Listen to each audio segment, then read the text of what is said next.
Good morning, guys. Lonnie Paul, y'all again. I'm gonna be showing y'all what I did to my 2016 Ford F-150. This program that I'm using will work with any 2015 to 2019. I'm not sure about the 2020s yet.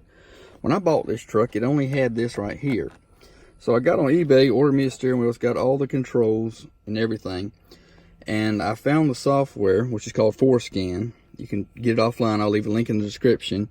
You're also going to want to get a ELM config with the switch on it. I'll leave a link in the description for it. I'll plug this into the OBD2 so we can read it. Just bear with me. Let me get the software up and going. And as you can see, I'm not going to play any music, but the steering wheel control works.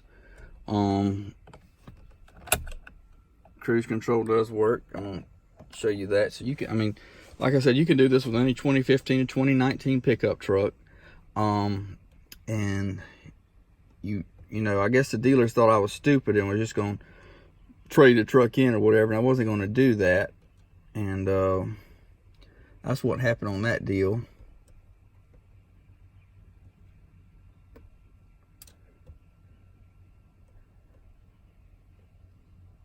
All right, you'll want to take this software, hook it up, plug it in there.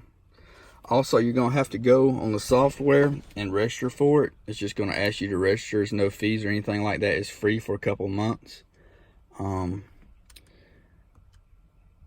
it tells you to flip the switch at a certain point. You're just going to flip the switch. Once again, you'll be doing all this at your own risk because you really can mess something up. And I'll show you what you want to do when you get in here. If you want to change anything, you're going to want to make screenshots of everything. What I wanted to change was in the SSCM. You click on that and you hit the little play button right there. It's going to tell you that it's potentially not safe. Like I said, you're at your own risk. And these are the parameters up here. You'll get I'll give you the link to the Google spreadsheet for this. And what I would do is everyone's got smartphones now, is I would just screenshot all the parameters that I was changing. That way, in case something potentially did happen, I could go back and restore it to factory defaults, just in case you do mess something up. And overall, I think you'll be very happy, folks.